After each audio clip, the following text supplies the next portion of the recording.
Saudara, kita sama-sama tahu bahwa tahun 2024 kita memasuki tahun dengan tema The Year of Kingdom Influence. Yang artinya adalah gini, setiap kita, warga kerajaan Allah, murid-murid Kristus, harus menjadi dampak bagi orang-orang di sekeliling kita. Karena Tuhan sudah tetapkan kita menjadi garam dunia dan terang dunia. Gitu ya. Itu penetapan yang luar biasa bagi kita semua, sehingga sudah seharusnya kita berfungsi, kita berperan untuk kita bisa menjadi dampak, menjadi berkat bagi lingkungan di sekitar kita. Mungkin saudara sering mendengar istilah rohani ini, yuk hidup jadi berkat buat banyak orang. Benar kan?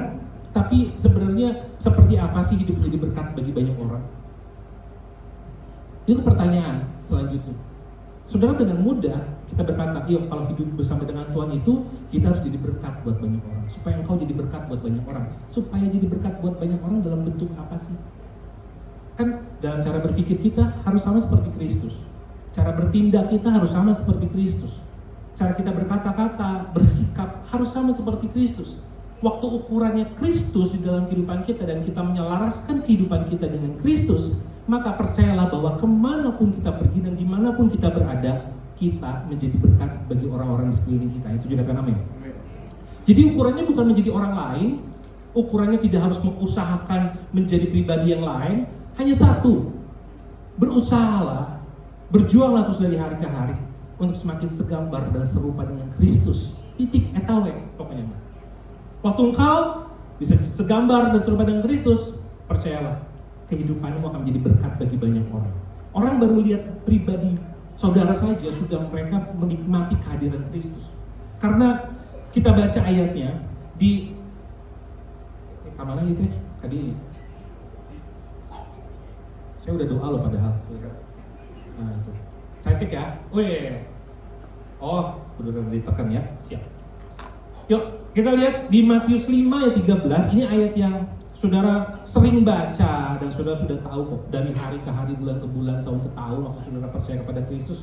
Ayat ini salah satu ayat yang paling sering didengar, yaitu Matius 5 ayat 13, kamu adalah garam dunia.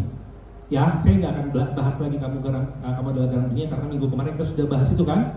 Pak Ambi sudah bahas itu di sini dan saya melanjutkan apa yang Pak Ambi sampaikan. Nah, selanjutnya gini, jika garam itu menjadi tawar, ini yang menjadi pembahasan kita pagi ini.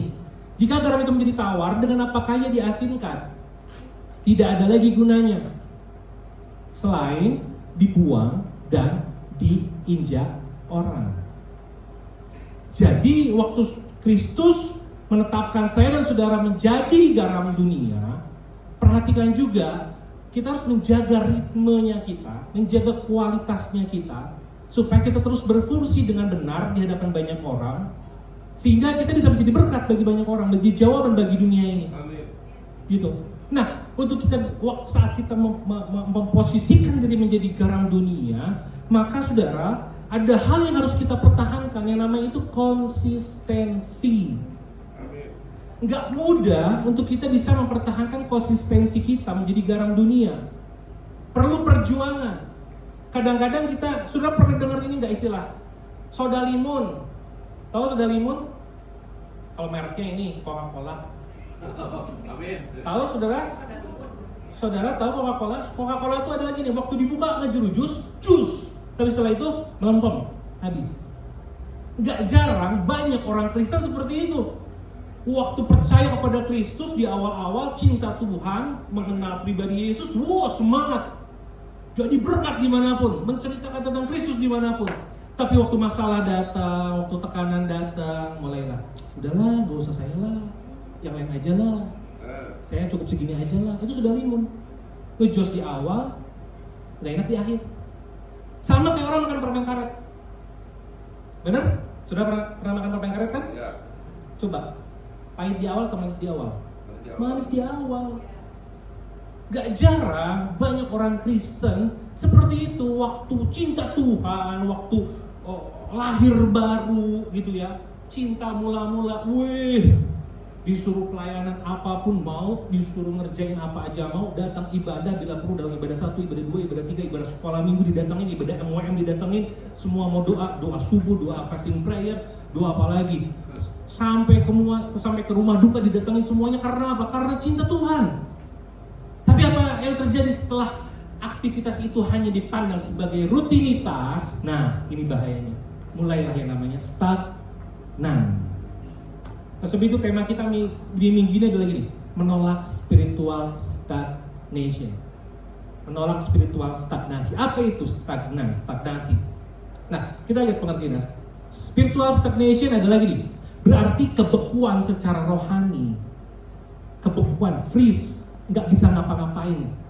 Atau buntu, tidak melakukan apa-apa secara rohani. Sehingga tidak berfungsi sebagai warga kerajaan Allah yang harusnya berdampak positif terhadap kehidupan kita. Paulus sudah sampaikan di tempat ini, kehidupan kita ini ada dua pilihan. Kita mau dipengaruhi atau mau mempengaruhi, betul ya? Kemudian waktu kita mencoba untuk mempengaruhi orang, mau menjadi pengaruh bagi banyak orang, ada dua juga pilihannya. Kita mau memberi pengaruh yang positif atau memberi pengaruh yang negatif. Itu tergantung dengan keputusannya kita. Kalau kita mendekatkan diri kepada Tuhan, hidup bergaul intim dengan Tuhan, hidup berjalan bersama dengan Tuhan, maka pengaruh positiflah yang akan kita tawarkan kepada banyak orang. Tapi justru kalau kita hidup dalam dosa, hidup berkompromi dengan dosa, maka tawaran yang negatif lah yang sedang kita tawarkan kepada banyak orang. Itu keputusannya ada di kita. Tapi saya mau katakan bahwa di Matius 5:13 ketetapannya adalah gini, you are the salt of the earth. Yang artinya adalah bersatu kita teguh, bercerai kita enggak ya. Yang artinya adalah engkau adalah garam dunia. Titik. Bukan kamu harus menjadi, tidak. Kamu adalah sebuah ketetapan. Dan kalau saudara melihat gambaran secara besar, betapa berharganya sebuah ketetapan ini bagi kita, orang-orang yang percaya kepada Kristus. Karena kita bisa apa sih kok kita ditetapkan menjadi garam dan menjadi berkat bagi banyak orang? Emang kemampuan kita apa sih sehingga kita bisa menjadi berkat bagi banyak orang? Saudara, kemampuan manusia itu ada limitnya. Tapi waktu kita bergantung sepenuhnya kepada Kristus yang unlimited, maka disitulah kita dimampukan oleh Tuhan untuk bisa menjadi berkat bagi banyak orang. Amin.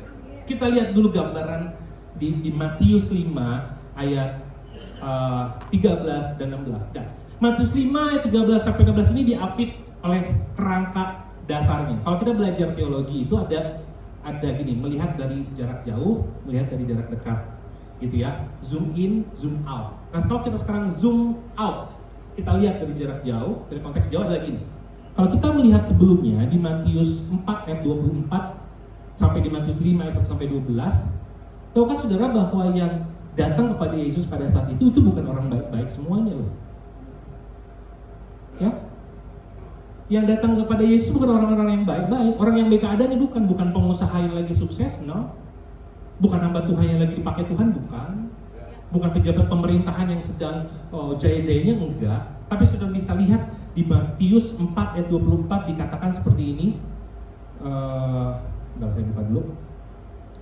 Matius 4 ayat 24 dikatakan, maka tersiarlah berita tentang dia di seluruh Syria, dan dibawalah kepadanya semua orang yang buruk keadaannya. Perhatikan kata-kata ini. Kemudian yang menderita pelbagai macam penyakit dan sengsara, kadede, yang kerasukan, yang sakit ayan, dan yang lumpuh. Tapi nggak sampai di situ. Lalu Yesus menyembuhkan mereka. Sekalipun pada saat itu mungkin ada juga orang yang baik-baik keadaannya, minimal berarti mereka yang mengantar orang-orang yang sakit ini, bukan? Mereka mengikuti Yesus. Nah, setelah mereka bertemu dengan Yesus, Yesus menyembuhkan mereka. Mereka mengalami yang namanya perjumpaan dengan Tuhan dan mengalami pribadi Yesus itu sendiri. Nah, sebab itu penting, sebelum kita menjadi garam dunia, yang harus kita pastikan dalam hidup kita adalah gini, kita mengalami yang namanya pengenalan akan Tuhan dan perjumpaan akan Tuhan. Waktu saudara tidak mengalami perjumpaan akan Tuhan dan tidak mengalami Tuhan, saudara nggak punya sumber untuk saudara bisa menjadi berkat bagi banyak orang. Yang pertama adalah mengenal Tuhan, mengalami Tuhan, berjumpa dengan Tuhan. Kemudian kita berikan seluruh kehidupan kita kepada Tuhan dan Tuhan mengubahkan seluruh hidup kita. Maka yang tadinya kondisinya buruk rupa, kondisinya yang tidak baik-baik saja, yang buruk keadaan, yang menderita berbagai macam sakit dan sengsara, akhirnya mereka disembuhkan oleh Tuhan. Nah, barulah muncul di ayat yang ke Matius 5 ayat 1 sampai 12. Dikatakan gini, ketika Yesus melihat orang banyak itu, berarti orang yang sama yang dilihat oleh Yesus itu, naiklah ia ke atas bukit, dan setelah ia duduk datanglah murid-muridnya kepadanya. Maka Yesus pun mulai berbicara dan mengajar mereka, kata ini, perhatikan, berbahagialah orang yang miskin di hadapan Allah.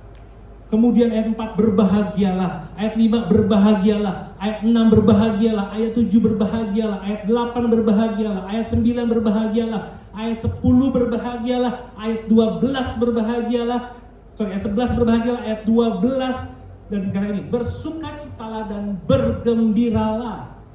Itu artinya waktu engkau datang ke hadapan Tuhan dan kondisimu lagi nggak baik-baik saja, tapi engkau menyerahkan seluruh kehidupanmu kepada Tuhan, maka engkau sedang diubahkan oleh Tuhan.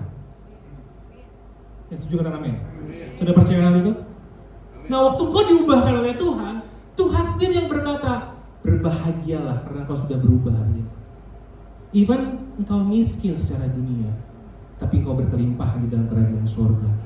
Even engkau susah secara dunia, tapi engkau bersukacita di dalam kerajaan surga.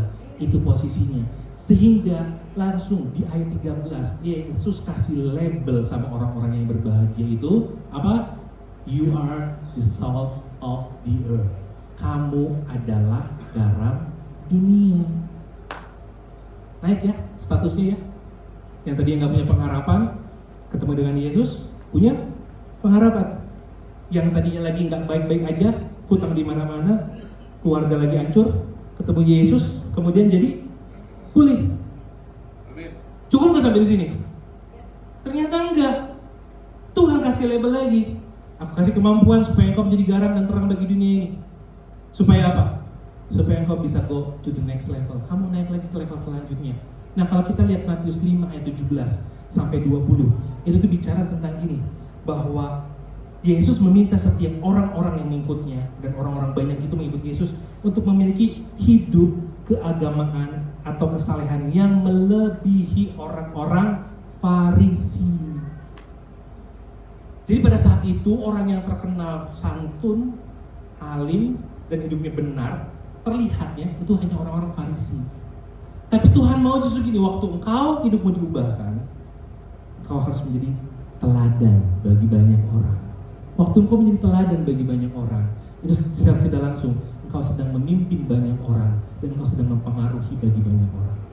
Karena leadership itu bukan tentang hanya memimpin, tapi leadership itu adalah influence, memberi pengaruh bagi banyak orang. Jadi Tuhan nggak mau hidup kita ya stuck di situ aja sampai ngalami Tuhan, no. Tapi Tuhan mau terus hidup kita berprogres terus naik, berprogres terus naik. Karena firman Tuhan janji bilang ini, kau akan terus naik, bukan menjadi turun. Kau akan jadi kepala, bukan menjadi ekor. Nah, tadi malam saya ngobrol sama Pak Ampi. Karena pendeta-pendeta yang kumpul, jadi obrolannya firman Tuhan, saudara. Ya, poli kudus banget kan, udah nggak ngomongin pilpres, udah nggak ngomongin. Tapi by the way, saya mau insert aja, jangan lupa ya tanggal 14 nanti, gunakan hak pilih saudara ya. Gereja tidak boleh kampanye, mimbar tidak boleh kampanye, tapi saya encourage semuanya untuk jangan lupa memilih pilihan saudara. Ya, pilih salah satu aja, mau 2 boleh, mau 3 boleh, pilih salah satu aja. Ya, pilih salah satu aja, mau 2 boleh, mau 3 silahkan. Ya, udah pokoknya itu aja. Tadi sampai mana ya? Udahlah ya. Ngobrol sama Pak Ambi. Amin. Terus ngobrol sama Pak Ambi gini. Kata Pak Ambi gini, bro, kalau kamu yang penting bercahaya aja, karena dengan sendiri cahaya itu akan dinaikkan sama orang ke atas kaki dia. Cahaya ya orang bersinar itu nggak mungkin di bawah, disimpan di bawah. Saya setuju Pak Ambi, saya setuju. Itu namanya promosi kan Pak Ambi, betul. Dan tapi Pak Ambi ingat, nggak bisa juga menjadi terang, harus dipisahkan juga harus menjadi garam. Karena firman Tuhan bilang kamu harus menjadi garam dulu baru menjadi terang kan. Intinya kalau menjadi garam seperti apa sih? Menjadi garam adalah seperti ini. Engkau berfungsi tapi nggak kelihatan. Engkau menjadi berkat bagi banyak orang lain. Engkau membangun hidup orang lain dan orang lain yang muncul engkau nggak kelihatan. Siap nggak tuh kalian? Oh, banyak orang justru pengen mengambil peran, bukan? Betul nggak? Sekarang banyak orang pengen mengambil peran. Kalau si A berhasil, tahu gak di belakang si A itu ada saya loh. Padahal untuk menjadi garam itu, dia harus sembunyi, siap untuk tidak terlihat. Saudara, kalau saudara masak, saudara bikin, saudara kita ngomong aja, saudara makan soto terenak di Cianjur, gimana soto atau sop? Ya, sop apa lah ya? Bener lapar sih. Aduh Tuhan, tolong, jangan Tuhan. Let's say kita ngomong sop kaki apa lah yang paling enaknya di Cianjur. Apakah saudara akan memuji, wih garamnya enak banget? Enggak kan? Tapi sopnya yang enak. Garam itu, waktu tidak dicampur ke sop itu, saudara akan juga bilang, sop ini nggak enak, nggak ada rasa, betul? Tapi waktu saudara mencampurkan sedikit garam ke situ, baru saudara bisa bilang, sopnya enak banget. Garam tidak dipuji, tapi garam berfungsi. Saudara, jangan haus pujian. Ya, jangan haus pujian. Waktu saudara melakukan sesuatu nggak dipuji sama orang, nggak apa-apa. Yang penting saudara berfungsi.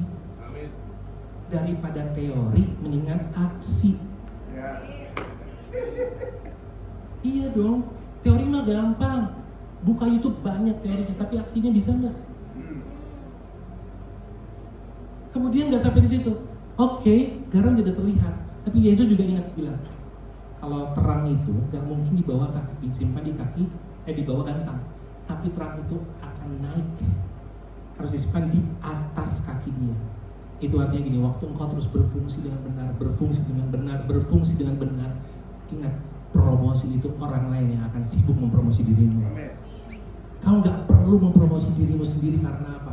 Orang bisa melihat, fungsinya sudah jelas, fungsinya dirasakan, orang yang akan sibuk mempromosi diri kita. Setuju katakan amin.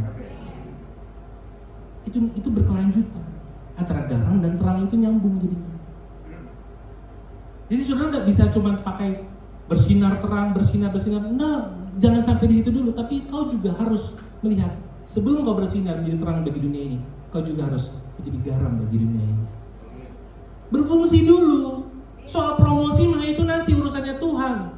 Dengan sendirinya, nggak mungkin terang disimpan di bawah gantang, nggak mungkin. Nggak akan ada faedahnya.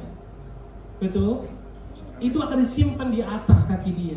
Jadi yang namanya promosi, yang namanya prestasi, itu akan mengikuti kalau engkau sudah memiliki konsistensi dalam menjadi garam dunia. Yuk kita akan belajar, lihat ya.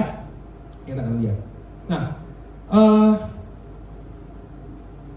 Nah, beberapa hal yang bisa menyebabkan seseorang itu menjadi stagnan, ya. Yang pertama adalah ini, hilangnya semangat, kehilangan semangat atau tawar hati, kehilangan kasih mula-mula, kehilangan keintiman dengan Tuhan, sehingga terjebak dalam kehidupan dosa yang tidak terasa itu berdosa. Bahaya itu saudara, warning. Jangan sampai hal-hal yang sebenarnya waktu dulu kita melihat itu sebagai sebuah pelanggaran, hanya karena saya terbiasa melakukan itu, akhirnya itu bukan merasa sebuah pelanggaran. Itu berbahaya. Kita harus biasakan yang namanya kebenaran, bukan membenarkan apa yang biasa. Biasakan yang benar, bukan membenarkan yang biasa. Nah, waktu kita kehilangan semangat, tahukah saudara, firman Tuhan berkata bahwa kalau semangat yang patah itu akan mengeringkan tulang. Mengeringkan tulang seperti apa sih? Itu akan merugikan diri sendiri. Waktu kita tidak memiliki semangat untuk kita bisa menjadi berkat bagi banyak orang, bagi orang sekeliling kita, maka percayalah, efeknya bukan bagi orang lain, efeknya bagi diri sendiri. Kita yang tidak akan mengalami yang namanya hidup berarti dan berharga di hadapan banyak orang. Keberhargaan hidup kita adalah waktu Yesus mau memakai kehidupan kita secara luas untuk kemuliaan nama Tuhan. Harusnya di situ tingkat keberhargaan hidup kita. Bukan tentang apa yang kita punya, bukan tentang apa yang kita miliki, bukan tentang prestasi yang bisa kita capai. Nah, tapi keberhargaan hidup kita harusnya adalah gini, saat Tuhan bisa leluasa memakai kehidupan kita untuk kemuliaan nama Tuhan. Gitu.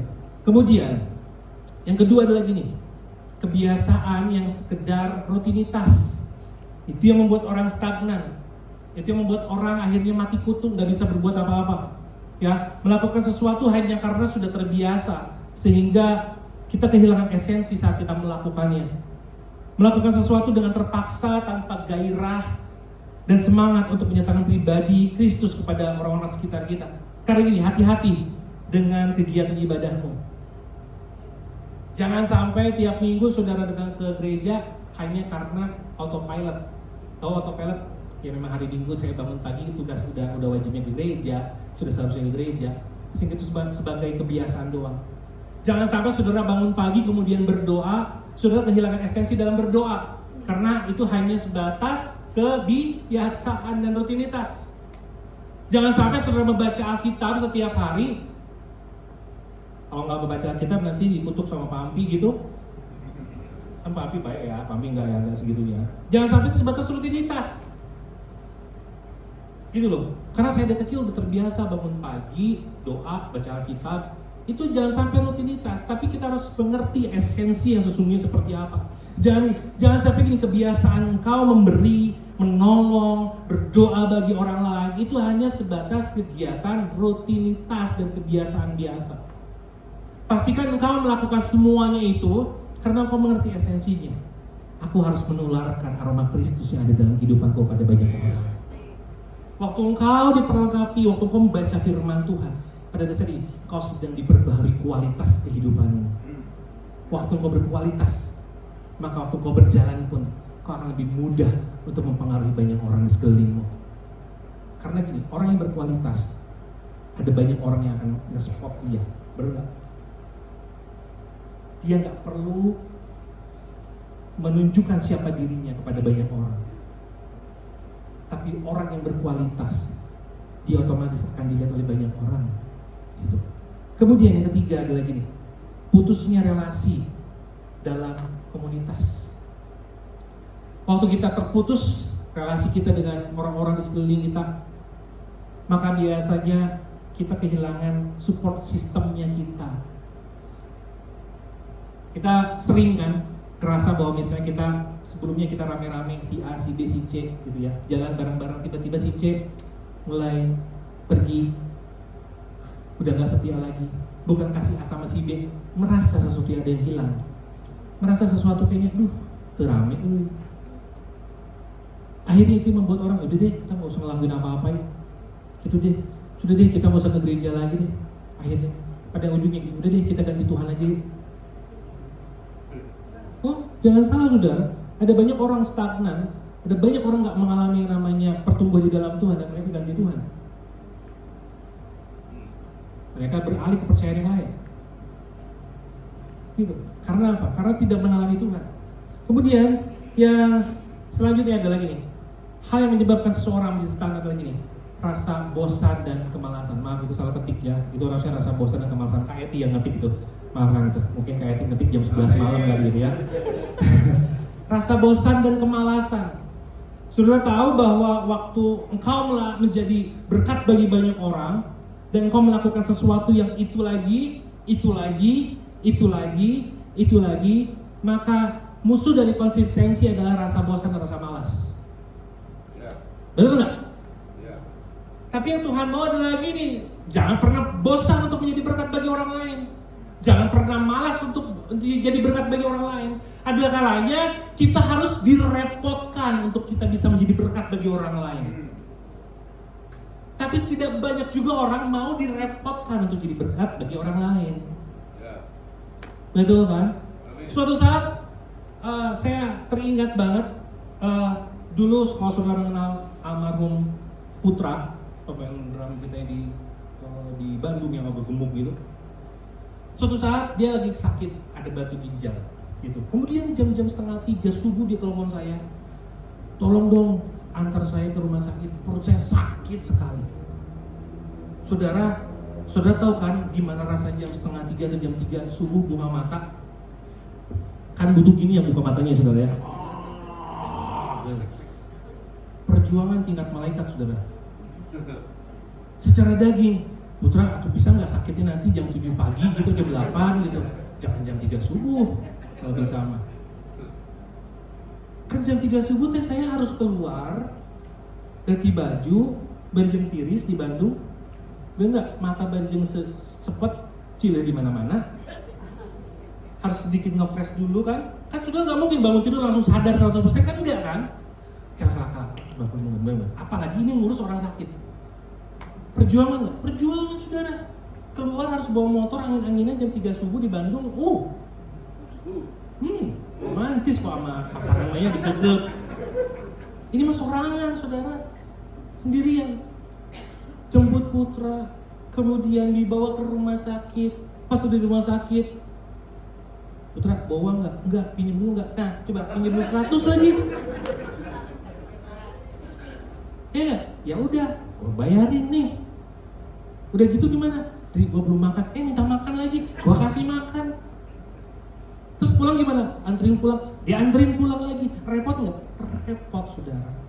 Tapi tahukah bahwa pengalaman itu membuat dia menikmati Tuhan lewat hidup saya. Amin. Saya bukan mau sombong cerita kayak gini, tapi saya encourage saudara-saudara waktu saudara diperhadapkan dan saudara menjadi berkat bagi orang lain.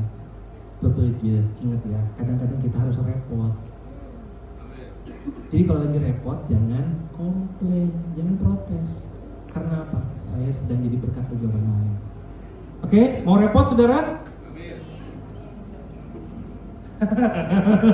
Aduh, mau repot saudara? Ya, oke. Ya, kalau seperti itu jangan pernah punya rasa bosan dan kemalasan. Saudara tahu pernah naik sepeda kan saudara? Ada yang kalau yang saudara yang bisa naik sepeda, kalau saudara ingin menuju ke satu titik, ke satu tempat, waktu saudara naik sepeda, maka apa yang saudara harus lakukan? Saudara harus terus mengayuh sepeda itu, betul? Mengayuh terus sampai akhirnya gini. Seberapa saudara sering mengayuh, semakin dekat saudara sampai ke tujuan. Betul? Nah, tapi kalau saudara sudah naik sepeda di awal, saudara sudah kayu itu, terus kemudian dalam perjalanan saudara bosan, malas, bisa nggak untuk nggak dikayu? Bisa. Nggak berolong sorangan, betul? Nggak berolong sorangan, bisa. Berjalan. Tapi percayalah, akan ada masanya dia berhenti. Waktu dia berhenti, bukankah saudara nggak gibek? Iya kan? Menjaga keseimbangan kan? Supaya nggak jatuh kan? Repot nggak? Ribet. Dan pada akhirnya saudara jatuh nggak? Jatuh. Kalau saudara nggak kayu. Itu artinya gini, Tuhan mau kita terus bergerak sekalipun capek, sekalipun bosan, sekalipun malas, lawan itu semua. Karena gini, Tuhan mau kita sampai ke tujuannya Tuhan, yaitu menjadi gambar dan serupa dengan Kristus. Itu. Jadi jangan baru ngelakuin ini itu, males lah, hoream lah saya mah, aduh udahlah. Itu bukan rock Cianjur lah gitu ya. Itu rock ujung kolon bisa ada ujung kolonnya.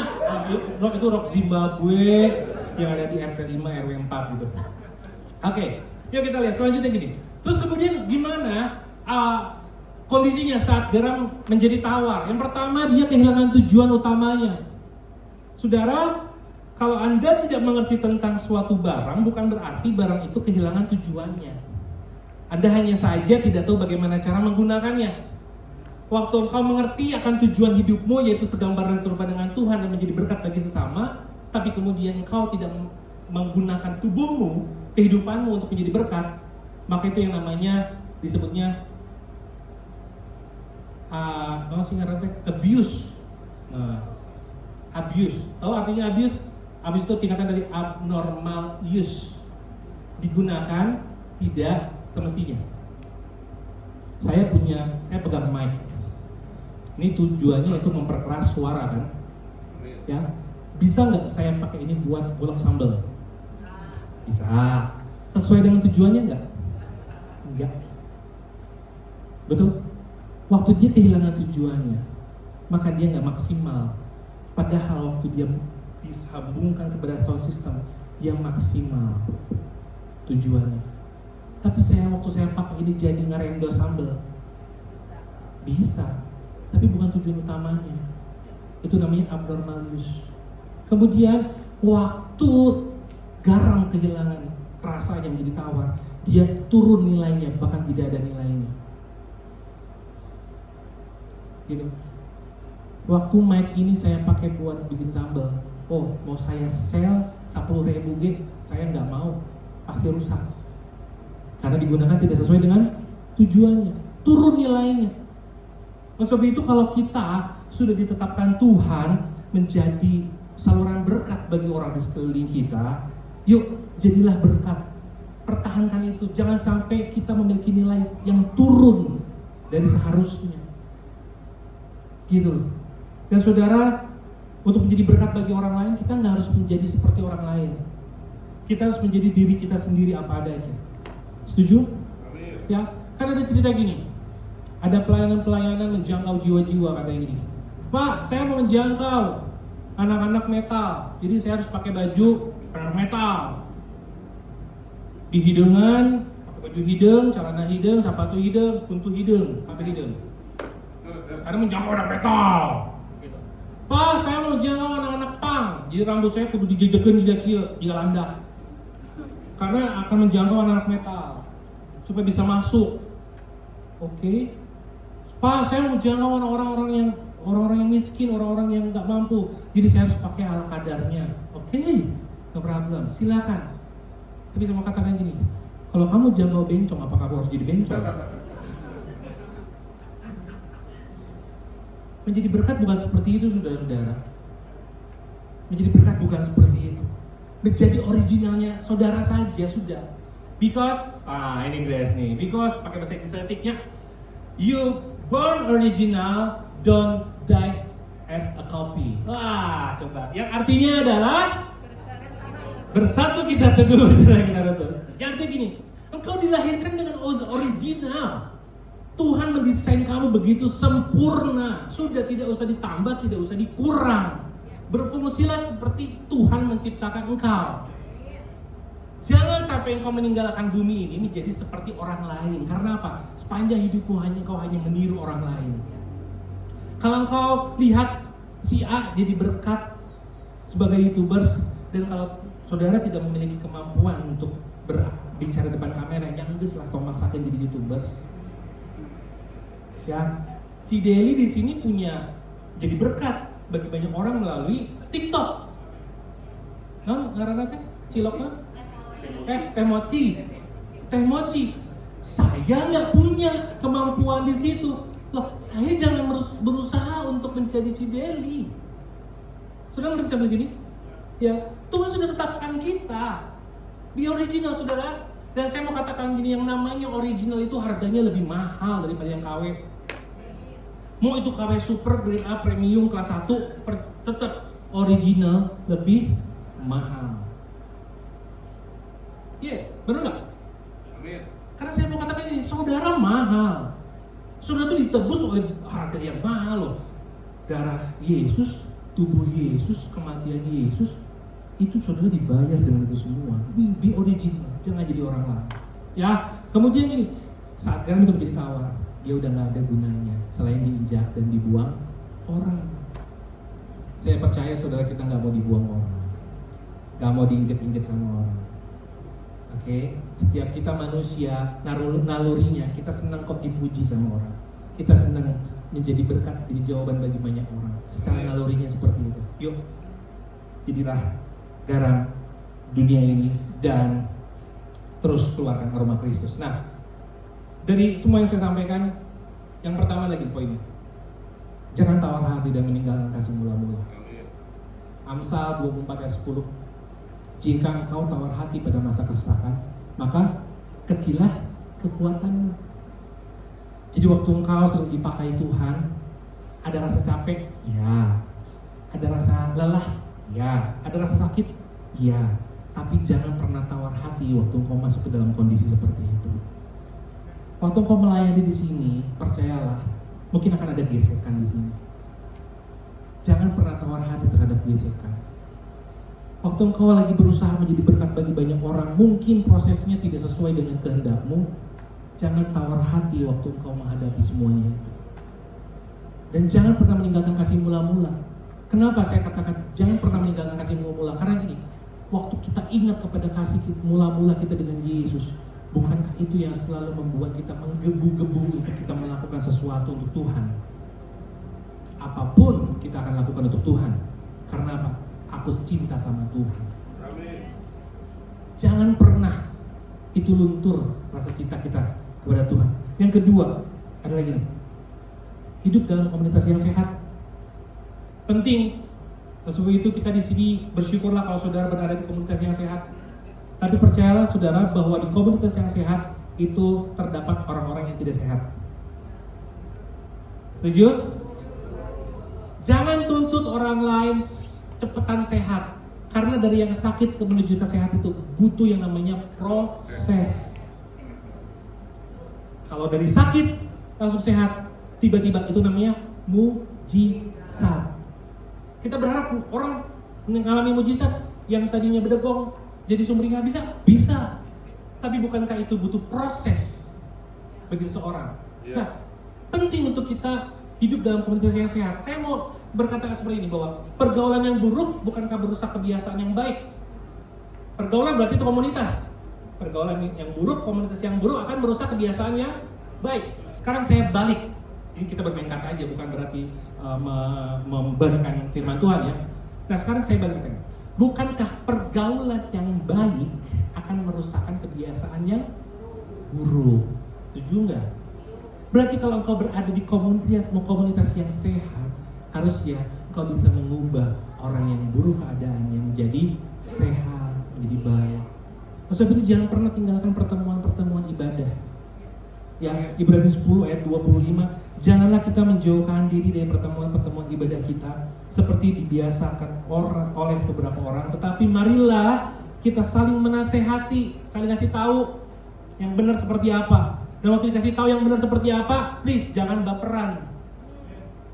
Oke, orang harus siap hatinya dibentuk oleh Tuhan lewat siapapun dan lewat keadaan apapun, gitu. Dan semakin giat melakukannya menjelang hari Tuhan yang mendekat.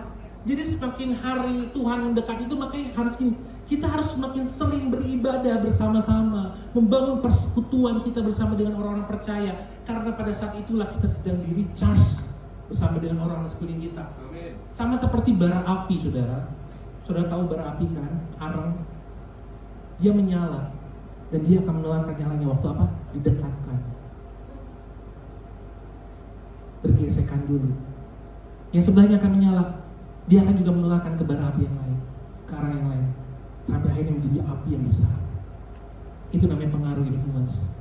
Jadi waktu kita di komunitas kita, yuk dengan mungkin di sebelah kita sekarang ini, siapa tahu itu yang akan jadi berkat buat kita di kemudian hari. Amin. Mungkin itu yang akan nolong hidup kita di kemudian hari. Jaga hubungan baik. Saudara tahu kan ayat yang bilang ini bahwa ada satu kelompok orang, 4 orang yang bawa temannya yang lagi lumpuh, kemudian dinaikkan ke atap, diturunkan sampai akhirnya itu bisa tepat di atas di depan Yesus, dan orang yang lumpuh ini mengalami mujizat Tuhan. Itu yang dimaksud dengan komunitas yang jadi berkat. Teman jadi berkat. Ya, kalaupun ada teman masih baragajul, masih belum oke, rangkul mereka. Saya percaya kehidupan Kristus itu akan menular kok lewat hidup kita ke mereka semua. Amin. Saya percaya hal itu. Amin. Gitu ya. Ya, karena semangatmu akan membakar semangat sebelahmu, begitu juga sebaliknya. Semangat sebelahmu akan membakar semangatmu. Katakan, semangatmu membakar aku. Bilang sama kanan kirinya. Ya, sekarang ganti. Bilang sama kanan kirinya, aku akan membakar kamu. Main nyala semua, gitu dah. Ya. Dan yang terakhir lagi nih, fokus pada tujuan utama kita, yaitu keserupaan dengan Kristus. Karena Kristus datang ke bumi ini, dia nggak jadi troublemaker. Dia akan selalu jadi berkat dimanapun Yesus pergi. Amin. Yang sakit disembuhin, yang miskin diperkaya, kan gitu. Yang berbeban berat mendapatkan kekuatan yang baru waktu kehadiran Yesus. Nah, kita sedang mengejar keserupaan dengan Kristus. Itu tujuan hidup kita. Karena Yeremia 29:11 berkata, sebab aku ini mengetahui rancangan-rancangan apa yang ada padaku mengenai kamu, demikianlah firman Tuhan, yaitu rancangan damai sejahtera, bukan rancangan kecelakaan, untuk memberikan kepadamu hari depan yang penuh dengan harapan. Melangkah terus bersama dengan Tuhan, tujuan akan membuat kita memegang prinsip yang kuat sehingga tidak terombang-ambingkan oleh tawaran yang masuk di dalam kehidupan kita yang tidak sesuai dengan tujuan kita. Salah satunya ini contohnya, kalau kau fokus pada tujuanmu, Kalau saudara dari Cianjur mau pergi ke Denpasar, ke Bali, saudara akan beli tiket pesawat jurusan Denpasar, betul? Saudara akan pergi kemana?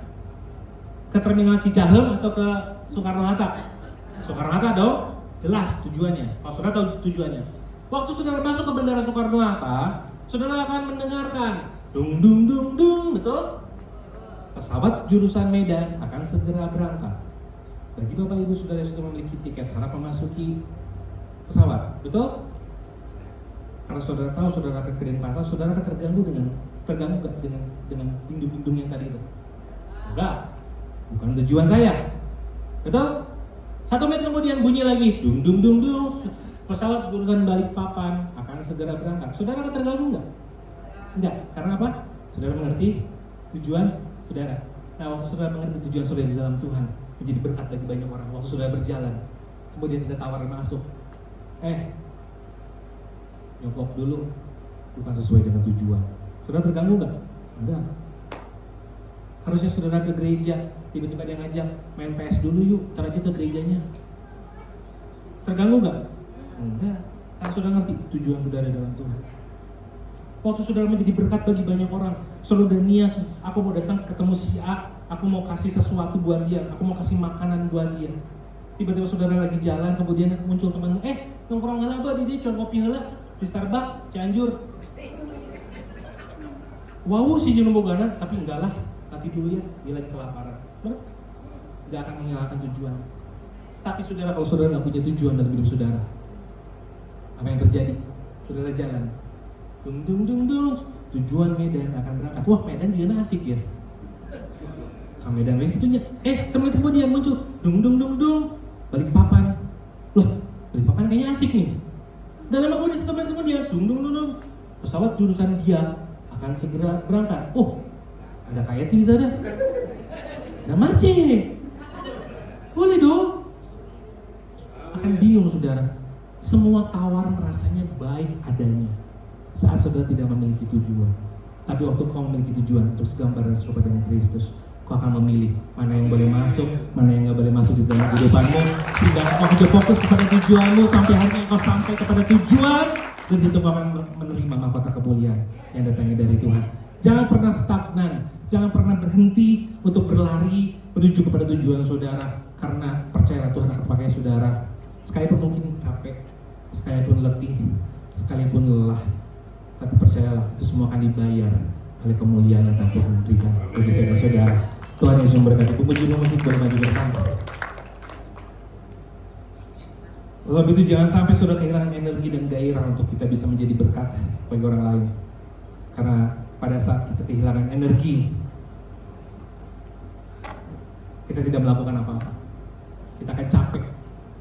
Kita melakukan semuanya ini hanya sebatas liturgi keagamaan, hanya sebatas kegiatan-kegiatan yang biasa kita lakukan, tanpa memberi rasa di setiap apa yang kita sedang kerjakan. Waktu kita bertemu dengan orang, jangan pernah bosan untuk menyatakan berkat buat mereka. Untuk saudara bisa menjadi berkat, saudara tidak perlu menjadi orang kaya dulu. Karena berkat bukan tentang rencana. Menjadi berkat bukan tentang rencana. Menjadi berkat adalah bagaimana saudara beraksi. Dan saya percaya jemaat Tuhan di tempat ini akan dipakai Tuhan lebih dahsyat lagi untuk kemuliaan Tuhan.